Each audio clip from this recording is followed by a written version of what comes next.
कृपा सिन्धुभ्यश्च पतितानां पावनेभ्यो वैष्णवेभ्यो नमो नमः। जय श्री कृष्ण चैतन्य प्रभु नित्यानंद श्री अद्वैत गदाधर शिवासादि गौर भक्तवृंद। हरे कृष्णा कृष्णा कृष्णा हरे हरे, हरे Ram Ram Ram Hare Hare.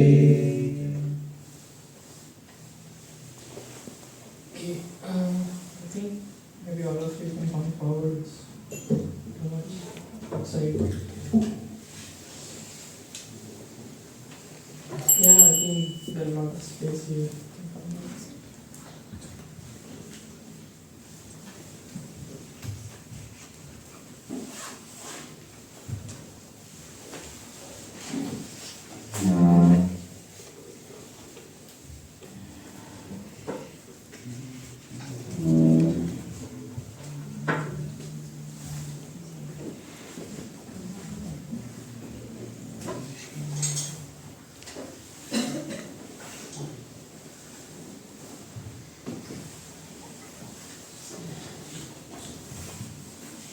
Okay.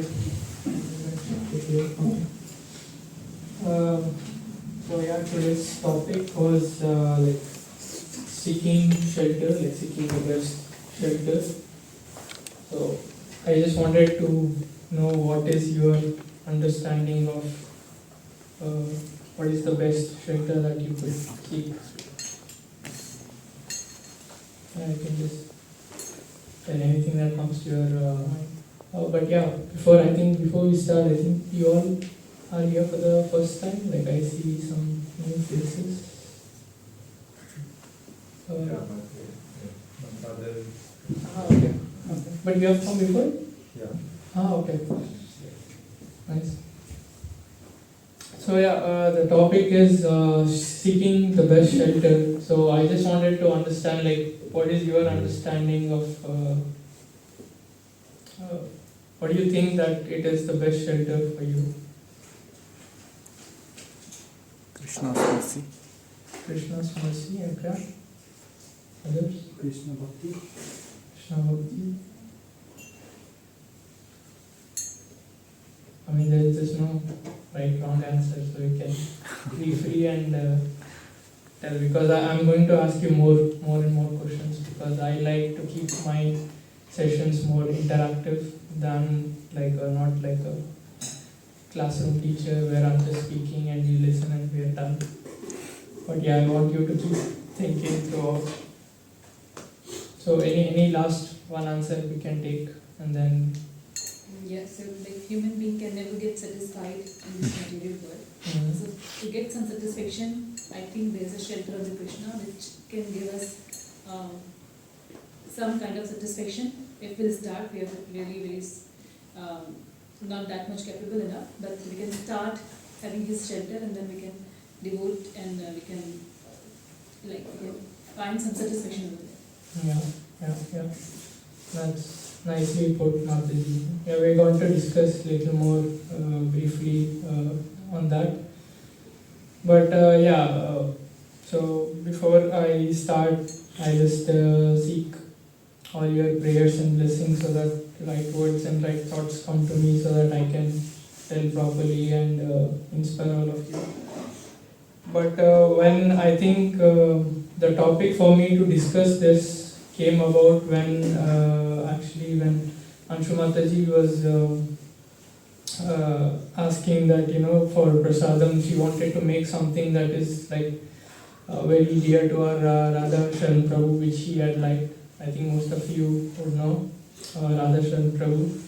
And then later I started thinking, from the time he got initiated, like I was there during the initiation ceremony. And when His Holiness Radhanath Maharaj gave this name to him, Radha Sharan Das. So I was just, after a few days also, like I was just contemplating, like what a beautiful name that is, basically. Radha Sharan, so basically who is under the protection or the shelter of Radharani. So So this topic for today would be based on this word Radha Sharan, basically the Radharani shelter. This is like the best shelter you can get.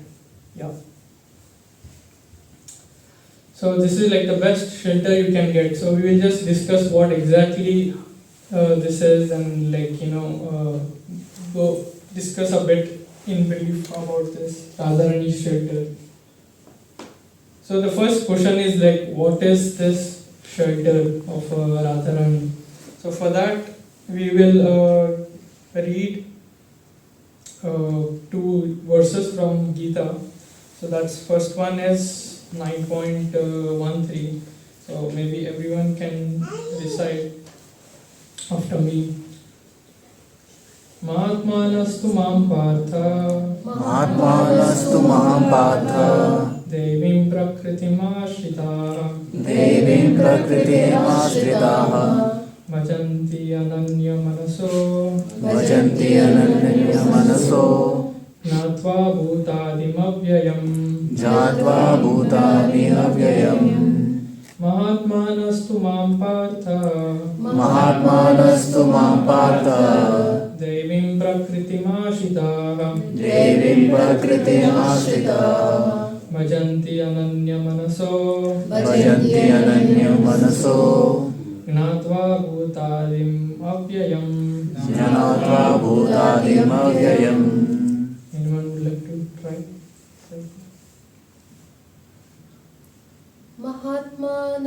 Mahatmanastu mam partha Mahatmanastu maham partha devim prakritim ashritaha devim prakritim ashritaha bhajante ananya mansa bhajanti ananya manaso Nyatva bhutadim avyayam.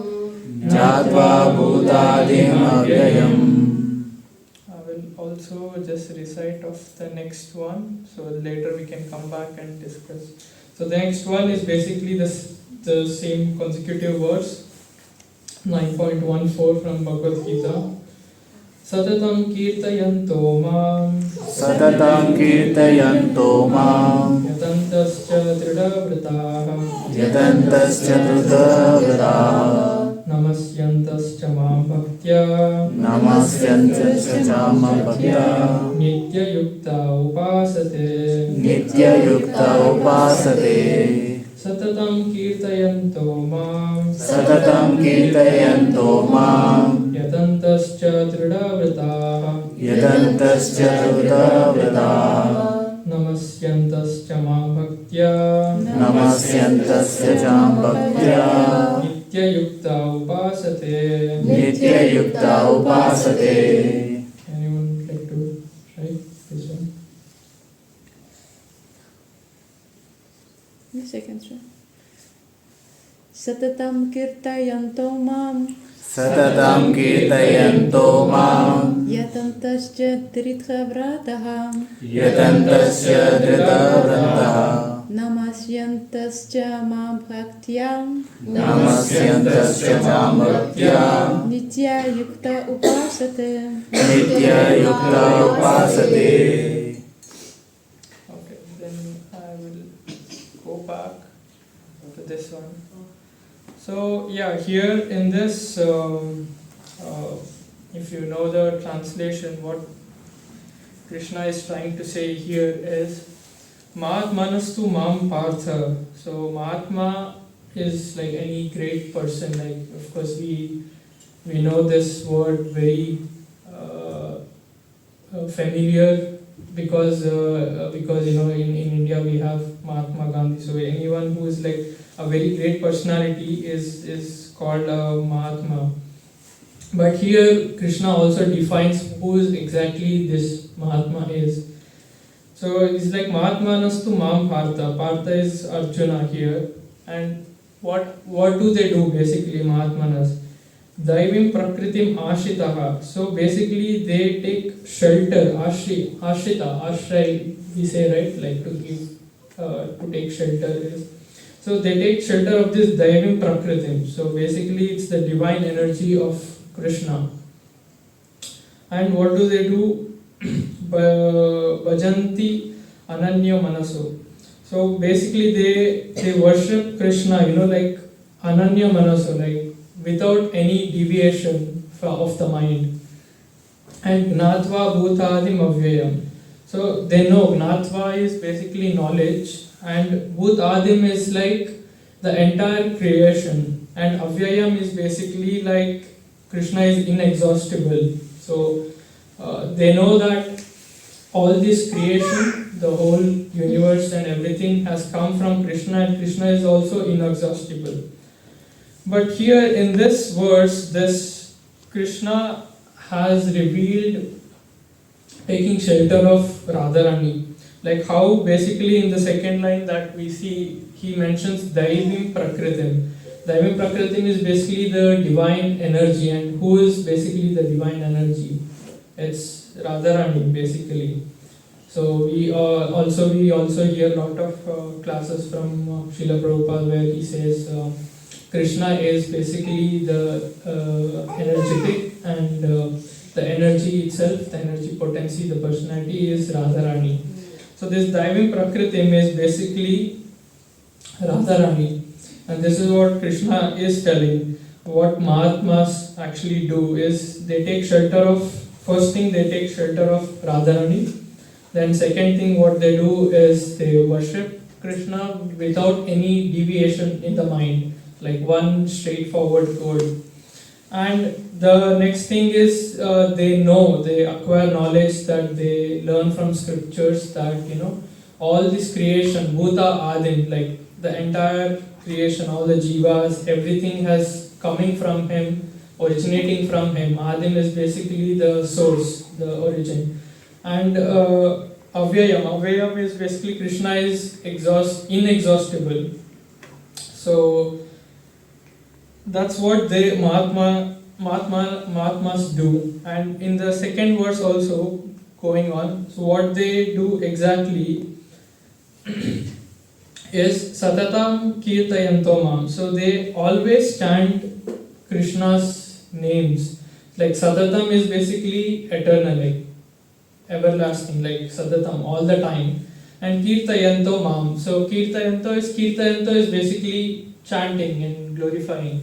And Mam is basically Krishna is telling me, like he says like the devotees always chant and glorify him. And Yatantascha Drida Vrita. So they do service with Drida Vrita. Drida is something like determination, right? Like we say it's very strong, determined, Drida Vrita. So they do service, they do active service without any deviation, which was already mentioned in the previous verse, and with strong determination, with enthusiasm.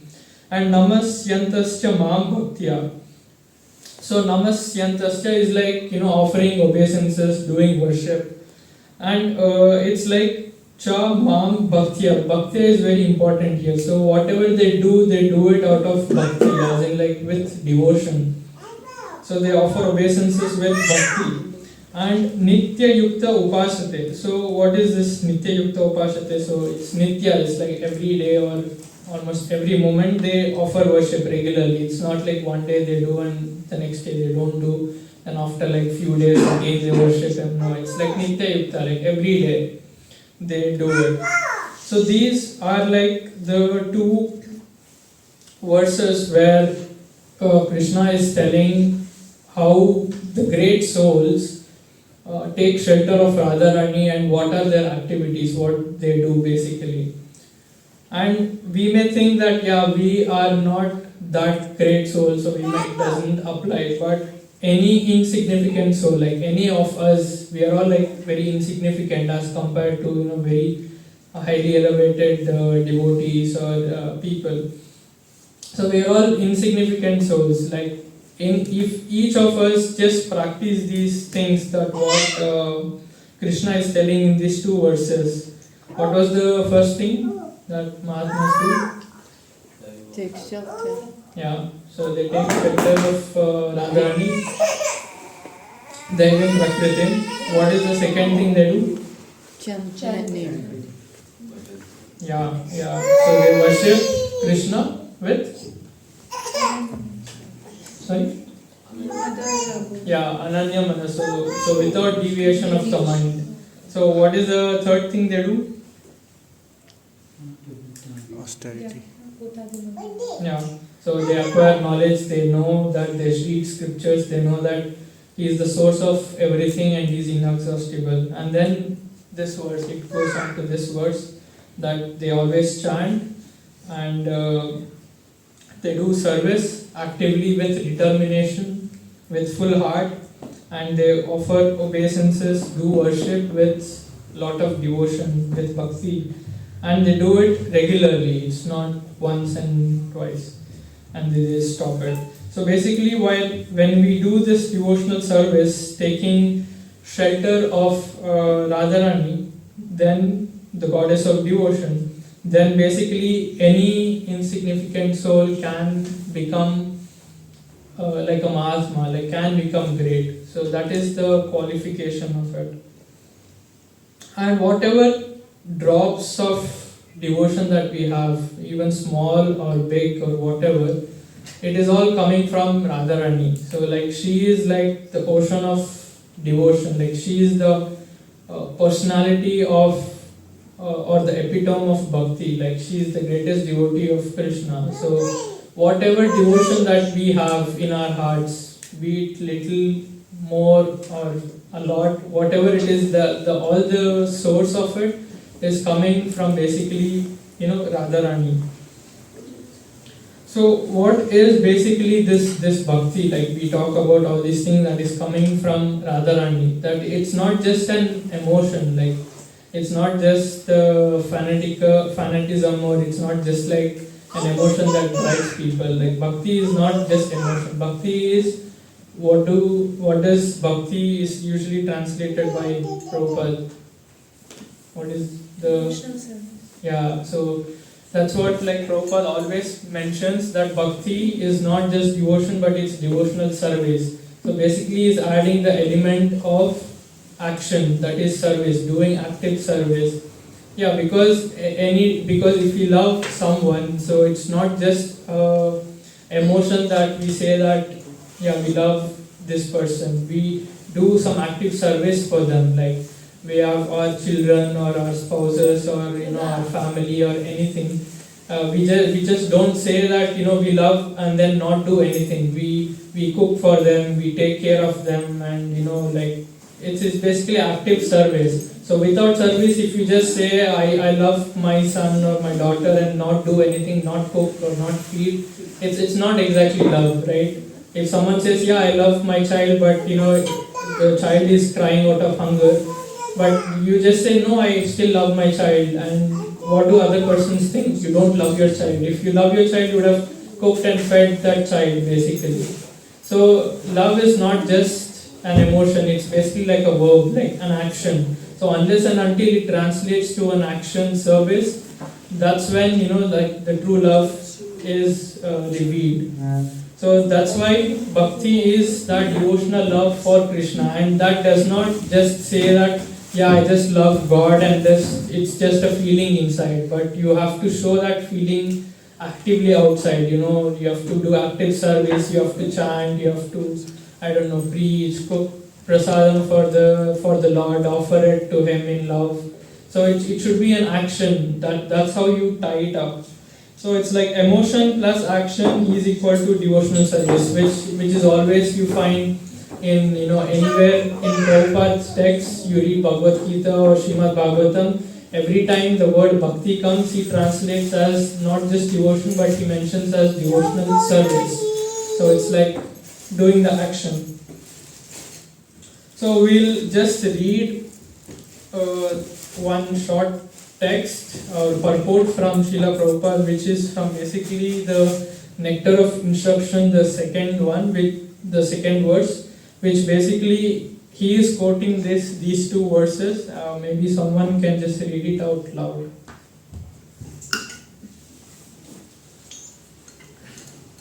Who wants to read? Okay, Prabhu. letter of instruction to Prabhupada Srila Prabhupada. In the above quoted words from Bhagavad Gita, the words Daivam Prakritim refers to the control of the internal potency or pleasure potency of the Lord Personality of Godhead. This pleasure potency is manifested as Srimati Radharani or her expansion Lakshmi, the goddess of fortune. When the individual jiva souls are under the control of the internal energy, their only engagement is the satisfaction of Krishna or Vishnu. This is the position of a Mahatma. If one is not a Mahatma, he is a Duratma or a crippled minded person. Such mentally crippled Duratmas are put under the control of the Lord's external potency, Mahamaya. Yeah, so this is what here is telling, like all the great souls, they want to become under the control of this internal energy. It's only then, you work actively for the satisfaction of Krishna. And when you actively serve for the satisfaction of Krishna or Vishnu, that's when you are automatically satisfied, like how Subramataji told in the beginning that when you do all these things you feel satisfied. So how are you feeling satisfied by trying to satisfy the Lord? So it's like there is other example which Prabhupada says about Krishna is like when you water the tree, where do you usually water? Basically put the water? Roots. Yeah, you don't put it to the leaves or the flowers or the fruit, like you just put it to the root, then the whole tree gets nourished basically. So you don't have to individually water each and every leaf or each and every fruit or flower or the part of the tree. So when you put it to the roots, like the whole tree, all the thousands of leaves, the whole tree gets nourished. So similarly, like Krishna is like that root. So when you actively do the service for the satisfaction of Krishna or Vishnu, then you and everyone automatically become satisfied when Krishna is satisfied. So that's how we attain that satisfaction. And this is the major goal, or this is what Mahatmas do basically. They only serve Krishna only because they want to just satisfy Krishna.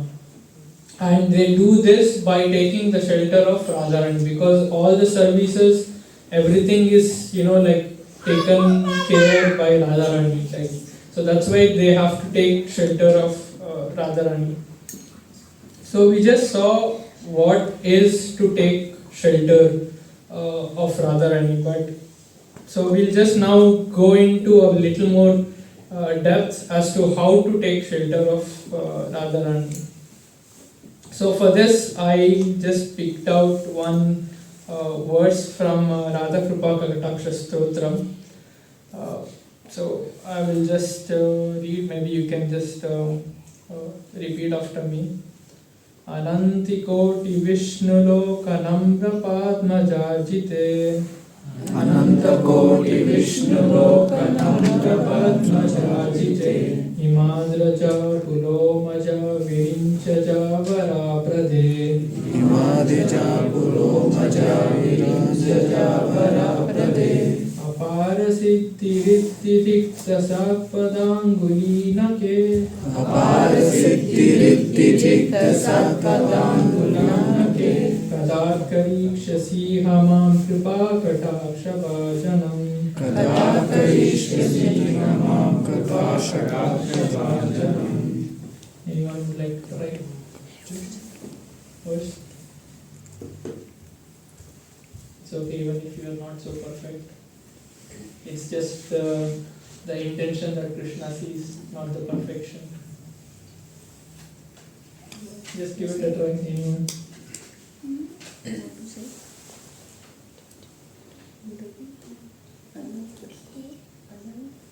अनंत कोटि विष्णु लोक नम्र पद्मजार्किते Anantakoti Vishnuloka Namra Padmajajite Himadri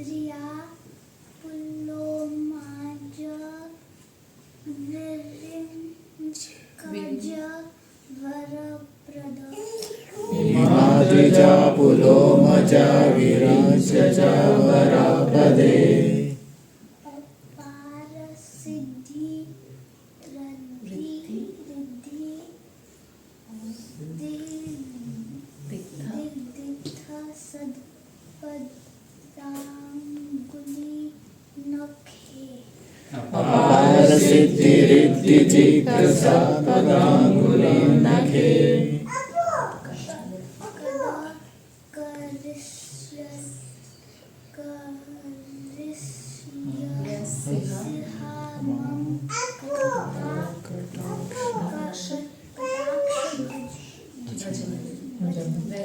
Kada karishyamam kripa kataksha bhajanam. So yeah, what is being told here? Ananta Koti Vishnu Loka. So it's like countless millions, like Ananta, like countless, and Koti is like, crores, like Ananta Koti Vishnu Loka Namra. So it's like all the Vaishnavas, like Vaishnavas are who are devoted to Vishnu or Krishna or anyone. The devotees of these Vishnu or Krishna are called Vaishnavas. So Ananta Koti Vishnu Loka Namra, and then Namra Padma Charjite. Padma Charjite is basically someone who is born of lotus. Who was that? Sorry? No. Yeah. Brahma was born from the lotus flower, which was originated from the navel of Vishnu. So Padma Charjite is basically Brahma. So there are like two different things. Like one is countless of millions of Vaishnavas, then Brahma, then Himadrija. Himadrija is basically Parvati Devi, and Pulomaja is basically Sachimata. So who is Sachimata? You know? Yeah. She is Indra's wife. And Virinchaja is, any guess? The wife of Padma Charjita. Sorry? Yeah, Saraswati. So Virinchaja is basically Saraswati.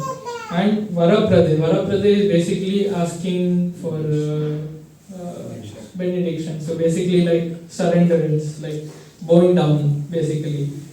And Apara Siddhi Riddhi. So all these people just take shelter of Radharani basically. And Apara Siddhi Riddhi Dikta is basically, like Apara Siddhi Riddhi is like lot of mystic powers and the opulences, all these things are emanating from Padanguli Nakhe. So basically Pada Anguli. So it's like from the toenails of Radharani, all these mystic opulences, mystic powers, all these things are getting emanated from.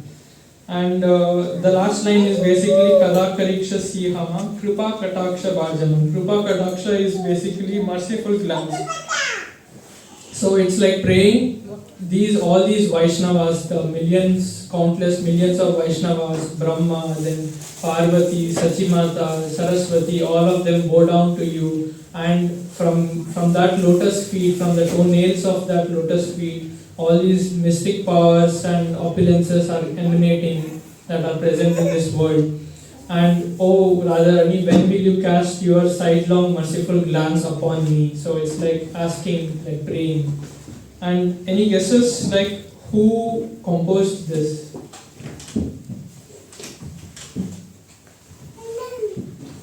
Anyone know? No?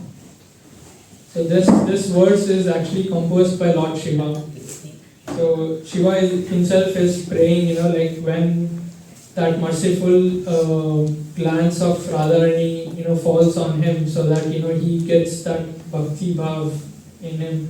I mean, he already has. He is like the greatest Vaishnava basically, but still he prays that when Radharani shows her mercy on him.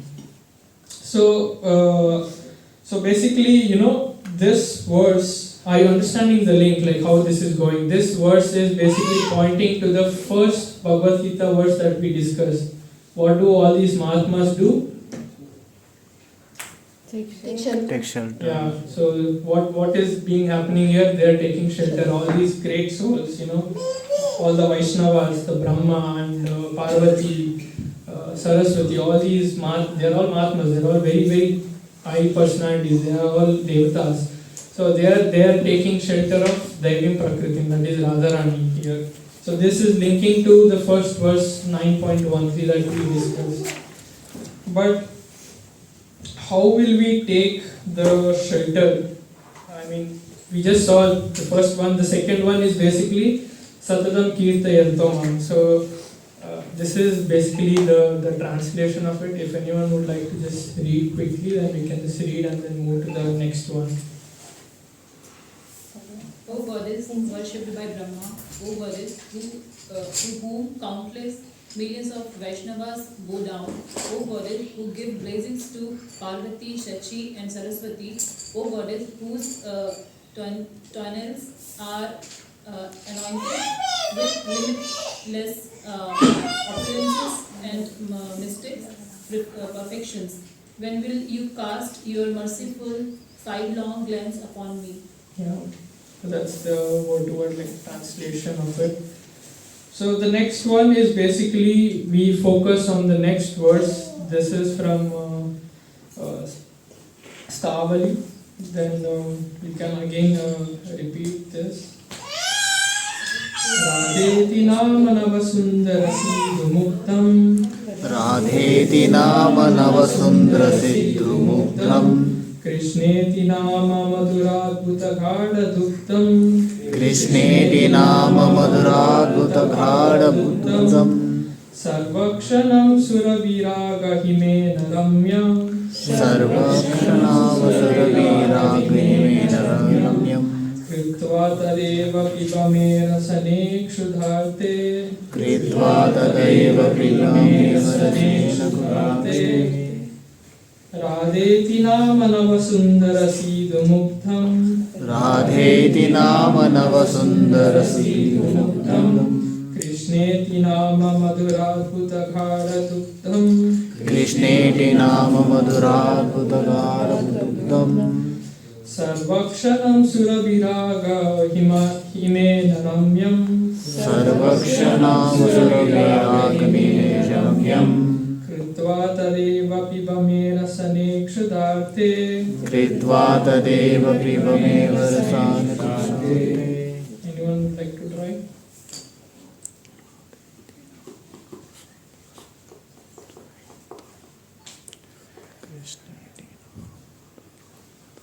It's okay, try. I mean, last time she did it very nicely, but this time it's okay.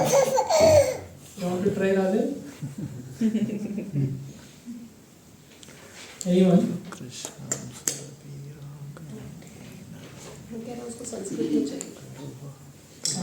Okay. Sorry, I didn't copy the Sanskrit. Sanskrit में easy रहता है पढ़ने में. राधेति नाम नवसुंदर Sidhu मुक्तम. Radheti nama navasundara siddhu muktam. Krishneti nama madhuradbhuta ghada duktam. सर्वक्षणं सुरभिराग रम्यं. Sarvakshanam surabhiraga himena ramyam. वाततेव पिबमे रसने क्षुधाते. Kritva tadeva pibame rasane kṣhudharte. So in this verse, like it is being told the glories of Nama, that is Radha Nam and Krishna Nam. So what does it say? Radheti Nama, like Radha's name is Navasundara, is like everlastingly like beautiful, and Siddhu Muktam is like very tasteful nectar, basically. So it's like a very fresh, like a beautiful nectar. That is like Radha's name. And what is Krishna's name? Is basically Nama, Madhura Adbhuta. So like it's like Madhura is like sweet and Adbhuta is like wonderful, delicious. Like Adbhuta we say, right? So, and Ghada is basically it's like very dense, like very thick, like very condensed Ghada. and Dugdam is basically milk. So basically they're comparing Krishna's name is like, have you ever tried this rabdi? Like especially in Vrindavan, if you go and try rabdi, it's like very thick condensed milk and it's like very sweet and very nice. So they're telling Krishna's name is like that condensed milk. Dugdam is milk, Ghada is like condensed, and Adbhuta is like wonderful, and Madhura is like sweet. So they're telling, Radha's name is like basically like very soothing, very tasteful nectar, and Krishna's name is like condensed sweet milk, like kheer. And together it is like with the Sarvakshanam Surabhiraga Himena Ramyam. So it's like with this you taste these two names, the sweet nectar as well as condensed milk like the kheer. You taste these two names when it is very good. When do you think the rabdi is actually very good? When it is like served chilled, right? Like when it is cooled down and then served very cool, it tastes nice. So here, that's what they're comparing this coolness by the eyes of enthusiasm. Like your enthusiasm to chant these two names gives that cooling effect basically. So that's where they say like this raga himena ramyam. Hima is basically the eyes. We say Himalaya, so it's a place of ice. So it's like Hima means eyes, himena ramyam. So it's like the ice which gives that cooling effect is basically coming from our enthusiasm to chant these two names. And only then it gives that cooling effect and it just tastes much better. And Kritva Tadeva Pibame Rasanena Kṣhṇate, it's like, it's like telling, oh tongue, just taste these two nectar names basically. So why this name? It's like, if you see in 9.14, Krishna says Satatam Kirtayam Tomam. So it's like Satatam, you have to chant his names. That's what Mahatmas do, right? So, and chanting, it's like you have to chant both Krishna's name and Radha's name as per this. Like you can taste these two nectars. And this is composed together in the Hare Krishna Mahamantra that we chant. So we chant Hare Krishna, Krishna Krishna, Hare Hare, Hare Rama, Rama Rama, Hare Hare. So we have like 4 Krishna's name and 4 Rama's name, and together like 8 names of Lord Vishnu or Krishna. And then we have other 8 names of Hare. Hare is basically Hara, that is Radharani, that's the energy potency of Krishna or Vishnu. So that is like you're chanting the name of Radharani and you're chanting the name of Krishna. So when you chant these names, it's like when you chant the name of Radharani, Krishna looks at you because Krishna becomes excited, like who is chanting the name of my beloved? And because that's quite natural, right? Like say for example, if someone's calling your spouse's name or your kid's name, like you immediately see who is that person who's calling someone who's very dear to you. So it's like that. It's like naturally you become responsive. So when you chant the name of Hare, then Krishna looks at you, and when you chant the name of Krishna, Radharani looks at you. So it's like when you chant the Hare Krishna Mahamantra, like you get the attention of both Radharani and Krishna. So this verse is like telling you the importance of chanting Hare Krishna Mahamantra, and that's what we usually urge everyone to say, like to include in their practice that chant like 108 times of this Mahamantra, like just one round of chanting every day. It just takes 5 to 7 minutes. So it's like the more you chant, then the more attraction you get from both Krishna and Radharani, and then henceforth you get more mercy basically, because when Radharani sees, that's what here Shiva is praying, right? Like, oh, when will you cast your merciful glance upon me? So that question, here Shiva is asking your merciful sidelong glance upon me. When will you cast? So when you chant the names of Krishna and Radharani, like when you chant with enthusiasm, with interest, then you automatically get that sidelong glance, the merciful glance of Radharani. And this is tying to basically the 9.14 verse where Krishna is telling Mahatmas constantly chant this, and that's how they get the sidelong glance of Radharani, and that's how they get the shelter, the Daivim Prakritim Ashraya, that's how they get it. So this is the process of getting how to get that shelter of Radharani. So anyone can maybe just read the translation for this? I can read. Yeah. The name Radha is fresh, beautiful, charming nectar, and the name Krishna is sweet, wonderfully condensed milk.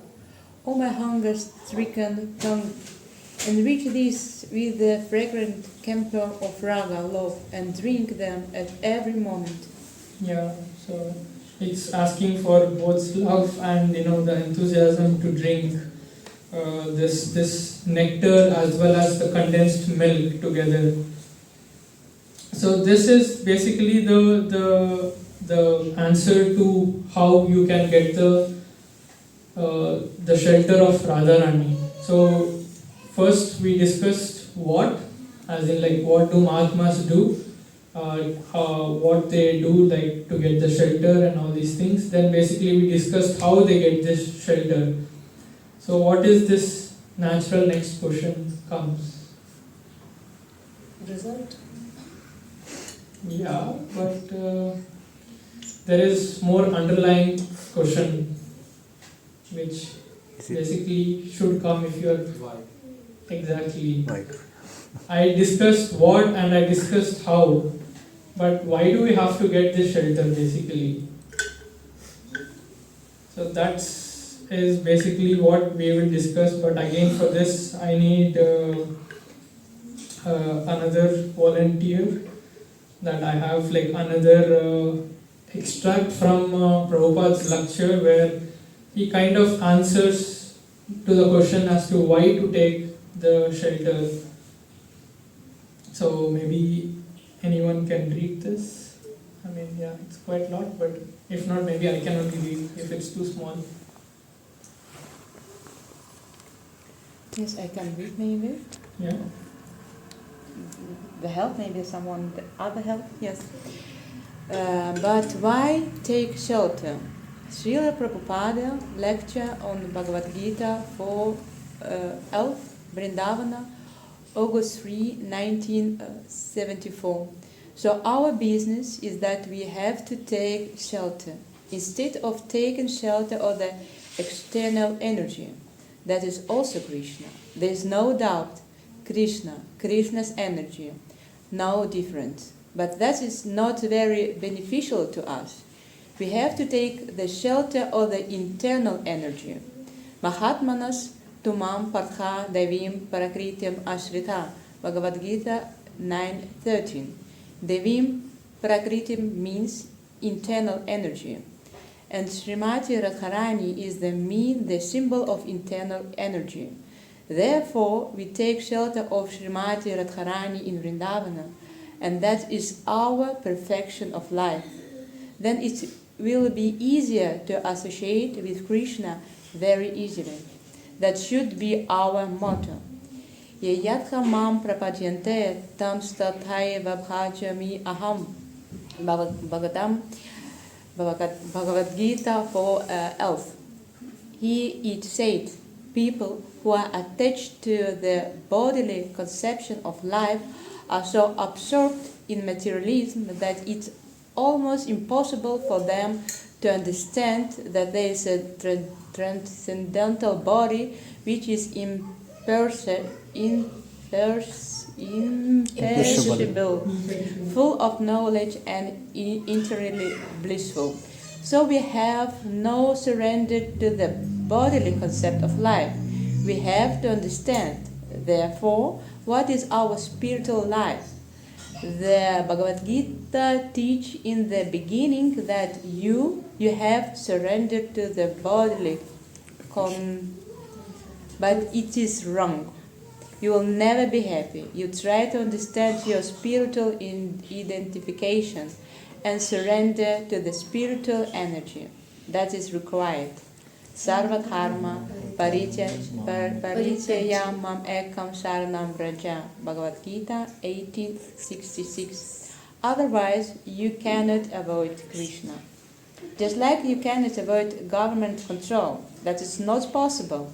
Either you are in a jail life or you are in free life, you are always under government control. Similarly, either we remain in the material world or we remain in the spiritual world. We are controlled by Krishna. There is no escape. You cannot do that. But if you remain controlled by the spiritual energy, by directly being controlled by Krishna, not by his energy or by his internal energy, then you will be happy. That is the ambition of persons who are in Krishna consciousness. So yeah, this is what Prabhupada is telling basically. If we have to associate with Krishna basically, then this is the simplest way, and that is our motto. That should be our perfection of life. And it's not like there is an other alternative for us. This is what Prabhupada highlights in the end part of the lecture. In this extract, that you are already in control. You have taken shelter, but it's just a matter of which energy you take shelter of. So one is there is the Daivim Prakriti that is also handled by Radharani.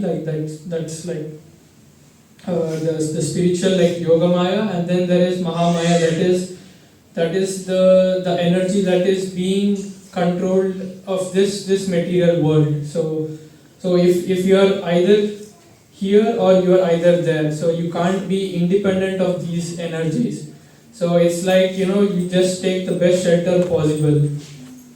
And in this case, in our case, it is best to take the direct shelter of Krishna or his internal energy. So that's what he says here in the last line. Then you will be happy, basically. So here he just gives a very nice analogy which I liked. Either we are in jail or we are outside, but still we are under the laws of government laws. We are under the jurisdiction of basically the government. So it's not like since you are just outside the jail doesn't mean you are free to do anything. You are still bound by the laws set by the government. So it's like, if you are given a choice, would you like to be freely roaming here or would you like to spend in jail? Of course we will pick, I want to just freely roam around, but still I'll be under the laws of the government. So it's the similar thing what we are trying to discuss here, that either we are under the jurisdiction of Mahamaya, that is governing the rules of this creation, the universe, like all these laws of karma and then how everything happens, or either you are direct under the shelter of Radharani or in the spiritual energy of Krishna, where you can actively serve and be part of Krishna's pastimes. So this is why we need to take the shelter. So it's not like you have an option to take shelter or not take shelter, but it's just the option of which shelter to take, which is best for you, basically. And that should be our aim, that should be our motto. And also, if you see, Krishna has told this in Bhagavad Gita. Do you know how Bhagavad Gita is split, basically, the chapters? The Bhagavad Gita is basically split into three divisions. Yes. What are those? Bhakti Yoga, Karma Yoga, Jnana Yoga. Yes. And so that's how it is done. There are 18 chapters in Bhagavad Gita, and the first 6 chapters deals with Karma Yoga. So the first 6 chapters talks about Karma Yoga, then the middle 6 chapters talks about Bhakti Yoga, and the last 6 chapters talk about Jnana Yoga. So we often tell this more like the whole flavor of Bhagavad Gita is in this middle 6 chapters. It's like the sandwich model.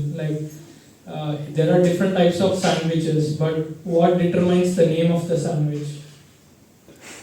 Which is in center. Yeah, basically what is inside, between the slices.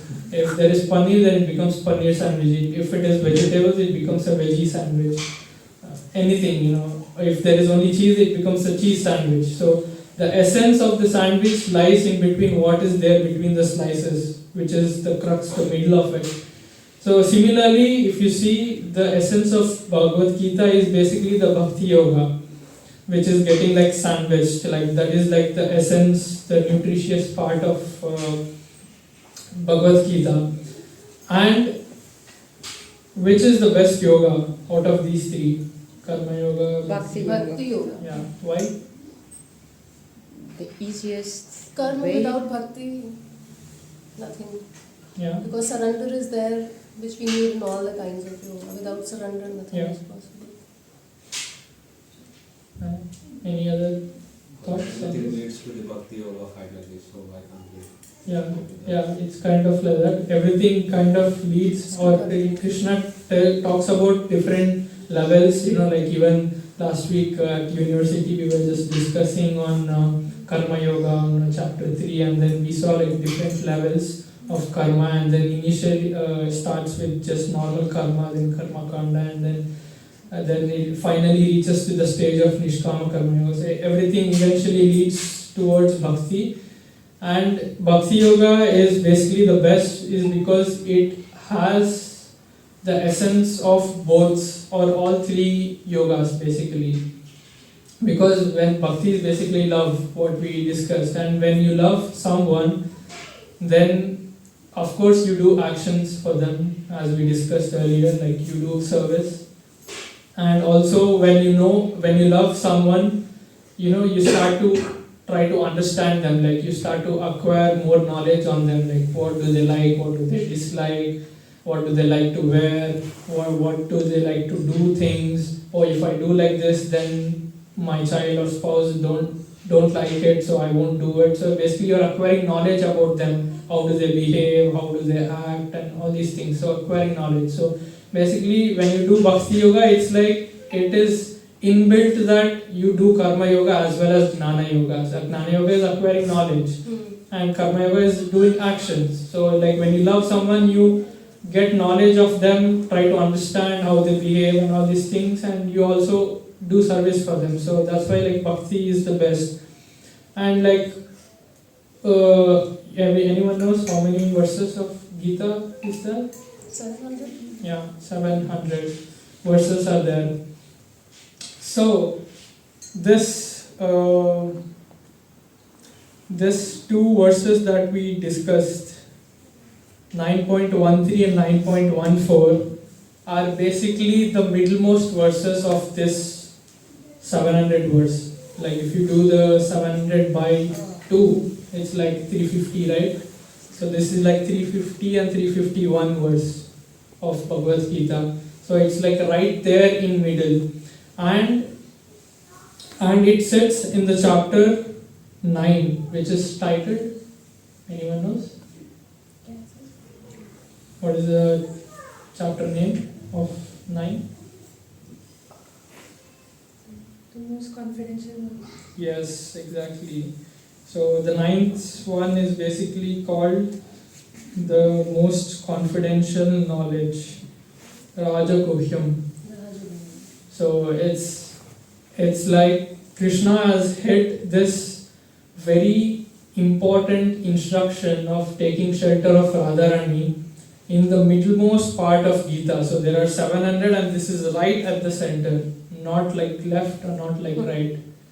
So and also it sits in the chapter called the most confidential knowledge. So this is like the very secret or the essence of Bhagavad Gita, to take shelter of Radharani and to sing, and all the instructions that we just saw, to always sing and chant the names of Lord, and with enthusiasm, without deviation of the mind, and with determination and everything. So like that's what we do, right? Like if we have some precious, like say a diamond or whatever, like a gem or something, like we always keep it in the middle so that it is safe, right? Like we we store it in the middlemost part so that it's in the very safe portion of it. So that's what Krishna has done here. So the gem of Bhagavad Gita, to take shelter of Radharani, like he has kept right in the middle of the entire Gita.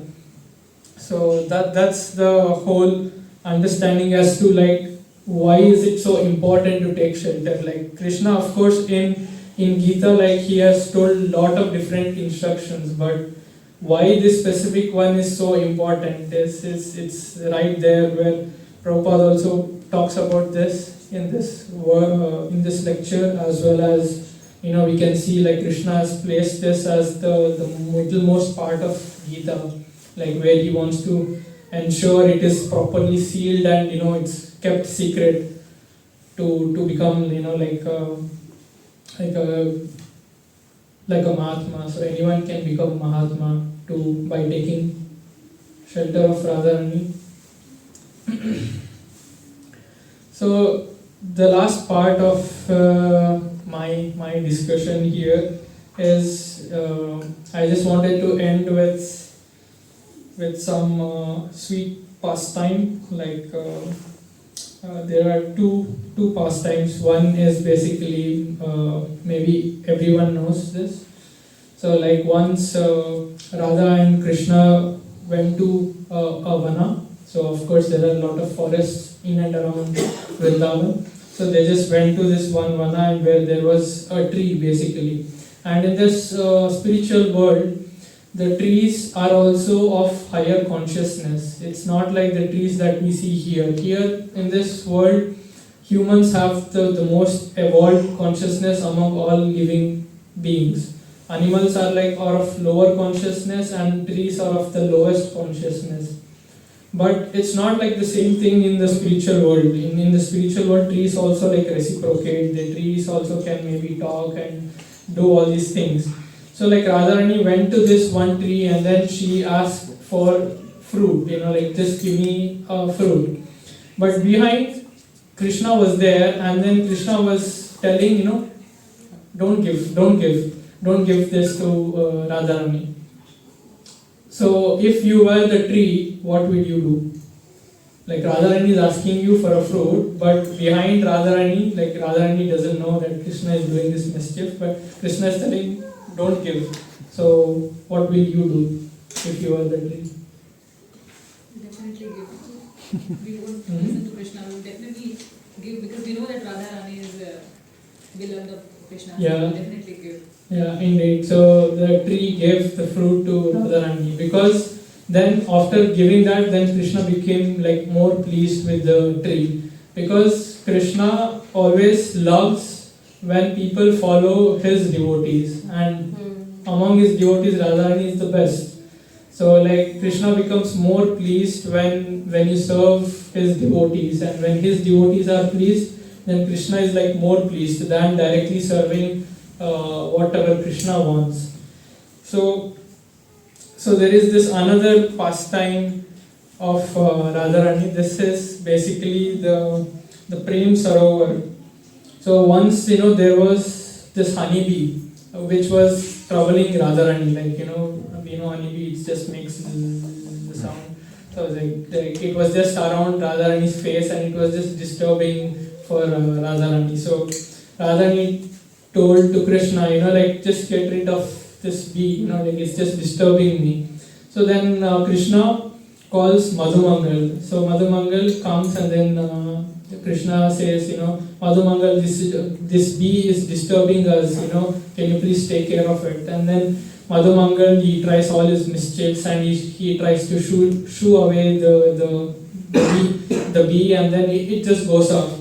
Then Madhumangal comes and tells to Radharani and Krishna that the Madhu has gone and it's not going to come back. So basically Madhu is another name for the bee, honey bee, and also Madhu means also Krishna. So Radharani understands in a way that Madhu has gone and will not come back means Krishna has gone and he will not come back to Radharani. So it affects her so much that she starts crying that okay, Krishna has left her and he's not going to come back.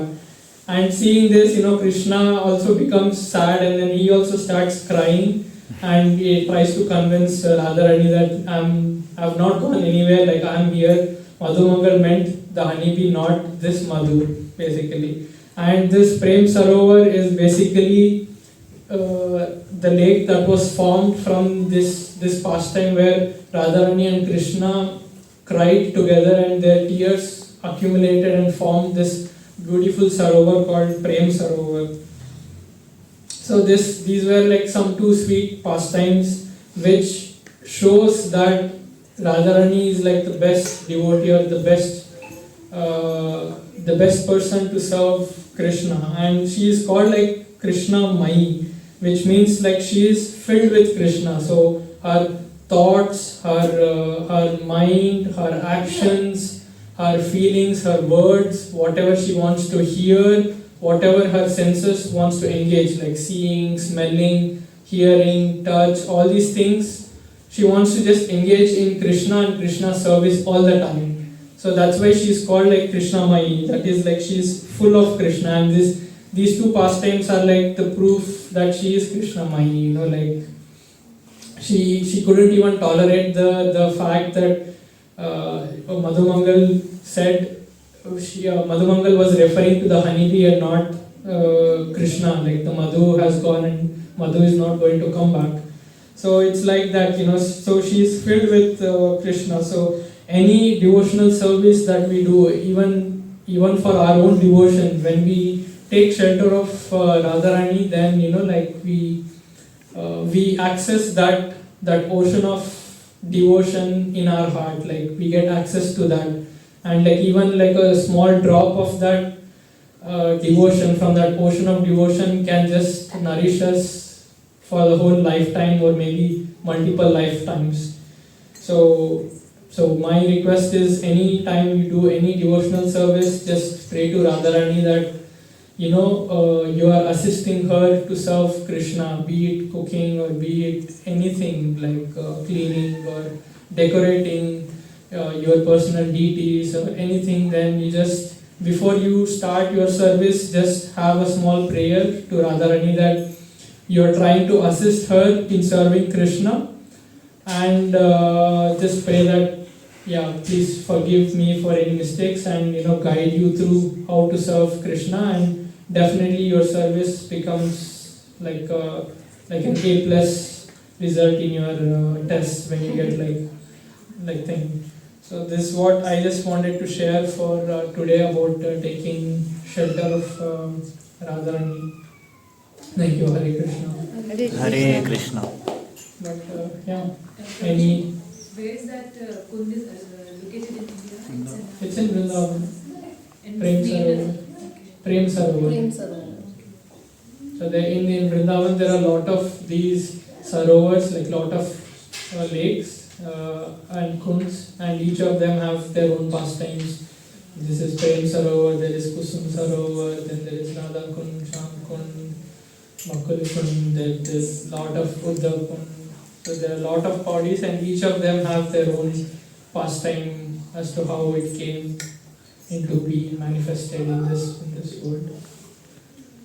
And these are realities, not mythological stories also. Yeah. We should understand that aspect.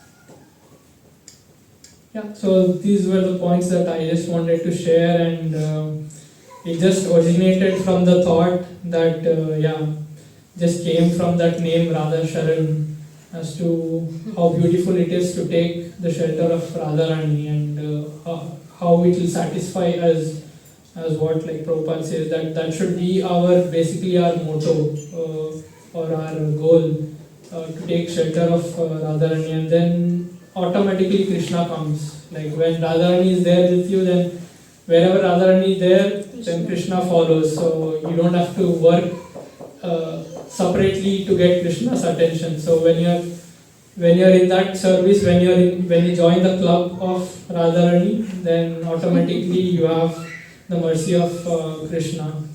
So also I just remember Prabhupada always often says that we are all like insignificant, and like we are still impure with our imperfections. We are not perfect with all our anarthas and all these things. But whenever, like when we seek prayers and when we ask for Radharani's mercy, and Radharani is like the ultimate merciful personality. Like she is like the embodiment of mercy.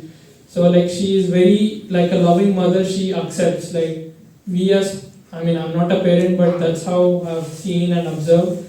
Like, whatever mistake the child does, the mother still forgives and still loves, whatever mischief or whatever, however dirty. Like, for example, like the kid goes outside and plays in a garden and comes back full dirty with mud and everything.